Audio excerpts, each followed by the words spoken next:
નમસ્કાર દર્શક મિત્રો, દિલોક સત્તા શોમાં આપનું સ્વાગત છે। બ્રિટનમાં ડોક્ટરો એક એવી દવા બનાવવા જઈ રહ્યા છે કે જે સુપર બગના સંક્રમણની સામે ઉપચારક બની શકે છે। અને ચોંકાવનારી વાત એ છે કે આ દવા બનાવવામાં આવશે માનવના મળમાંથી। જી હા, સમાચાર એવા સામે આવ્યા છે કે બેક્ટેરિયા, પેથોજન અથવા તો વાયરસ, એન્ટીબાયોટિક્સ તેમજ અન્ય એન્ટીમાઇક્રોબાયલ દવાઓની સામે પ્રતિકારક ક્ષમતા બનાવી લેશે ત્યારે એ સુપર બગ બની જાય છે।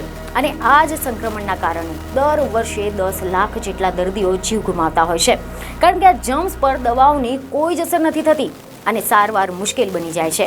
જેથી હવે બ્રિટનમાં ડોક્ટર માનવ મળમાંથી બનેલી ગોળીઓ સુપર બગના સંક્રમણની સામે ઉપચાર તરીકે વિકસાવી રહી છે।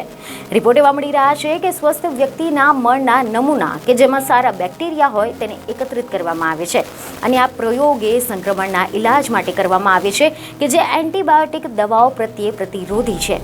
અહેવાલ એવા મળી રહ્યા છે કે ડોક્ટર બ્લેયર મેરિક જે સેન્ટ થોમસ હોસ્પિટલમાં આ ગોળીનું પરીક્ષણ કરી રહ્યા છે અને આ નવો અભ્યાસ એ રોગી પર કેન્દ્રિત હતો કે જે પાછલા 6 મહિનામાં દવા પ્રતિરોધક બેક્ટેરિયાથી સંક્રમિત થયા હતા અને આ ગોળીઓ ડોનર્સ પાસેથી મળ એકત્રિત કરીને બનાવવામાં આવે છે અને આ પ્રત્યેક મળના નમૂનાઓને સાવચેતીપૂર્વક તપાસ કરવામાં આવી હતી, જેના કારણે તેમાં કોઈ પણ હાનિકારક કીટાણુ ન હોય અને પછી તેને સૂકવીને તેનું ચૂરણ બનાવવામાં આવે છે અને આ ચૂરણને એક ગોળીની અંદર નાખવામાં આવ્યું હતું અને આ ગોળી પેટમાં જાય છે અને મળનું ચૂરણ બહાર આવી જાય છે।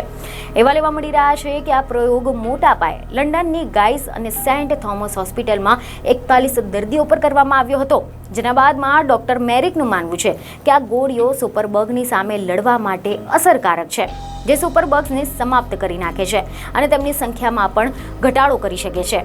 આ અભ્યાસથી એવો ખ્યાલ આવે છે કે આ થેરાપી બાદ પેટના જીવાણુ સમુદાયમાં વિવિધતા આવે છે અને તેનો ઉપયોગ સારવાર અને ચેપ અટકાવવા માટે થઈ શકે છે।